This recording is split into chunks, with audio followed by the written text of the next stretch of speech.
Hi, what's up mga pamangkins? Ito na naman po ang inyong adventurerong Yotits, rock and roll.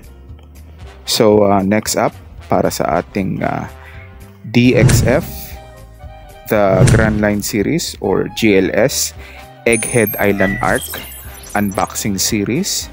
Meron tayo ritong figure ni Tony Chopper. So, huwag na natin patagalin. Buksan na natin itong malupitang figure na to. Rock and roll.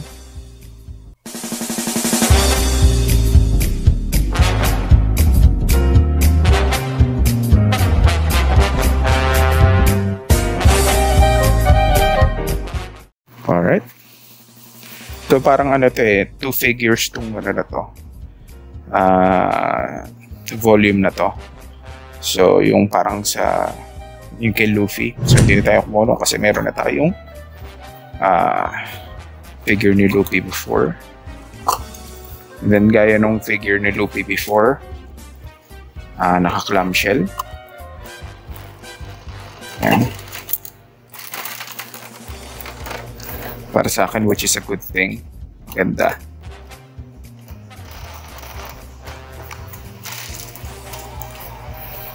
Ganda packaging pag naka-clamshell. Pero hindi consistent eh. May mga figures pa rin na brown box and then plastic.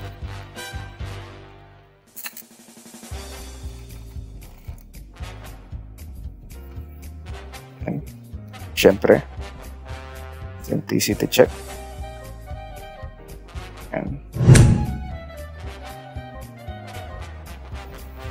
So as always, pag mga figure talaga ni Chopper, the DXF, GLM or GLS line, wala masyadong ganap.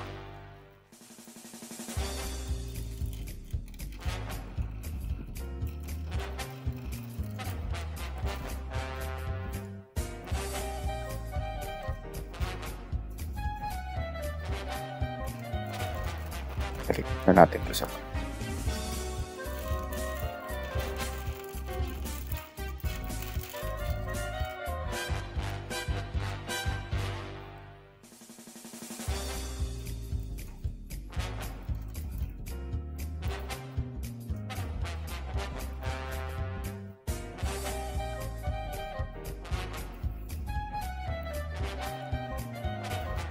let's go and take a closer look here. Yan. Mukhang Chopper. Bakit si Chopper? Then additional markings sa figure. Yun. Yan. So wala nga masyadong ganap.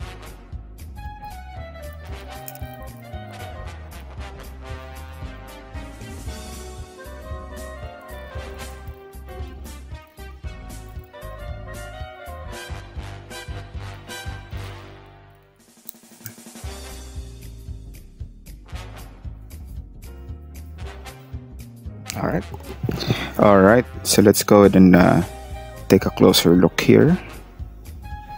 Okay, Tony Chopper. And naka-shades pala siya. Cute talaga ni Tony Chopper. So may SSG din yung kanyang wardrobe. And kanyang iconic na bag. So mukhang may factory defect ko. Oh no! May paint chip. So most definitely factory defect. Nakita nyo naman MIB pa nung binuksan natin.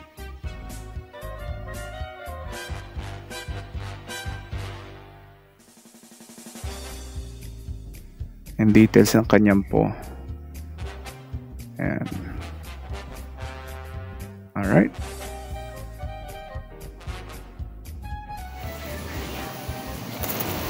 Siyempre, di mawawala. High test. So, ang figure ni Chopper is at 9.5 centimeters. So, that's roughly 3 and 3/4 inches. Alright. Bago tayo magpatuloy sa video na ito, huwag kakalimutang mag-like, pindutin lang ang thumbs up icon sa baba, at syempre mag-subscribe. Pindutin na din ang bell para hindi kayo maunahan ng mga marites. At kung sobrang nag-enjoy o meron kayong gustong isuggest, please leave a comment below. On to the show! Rock and roll! And there you have it. DXF, the Grand Line Series or GLS, Egghead Island Arc, Tony Chopper. Let's roll the montage. Rock and roll.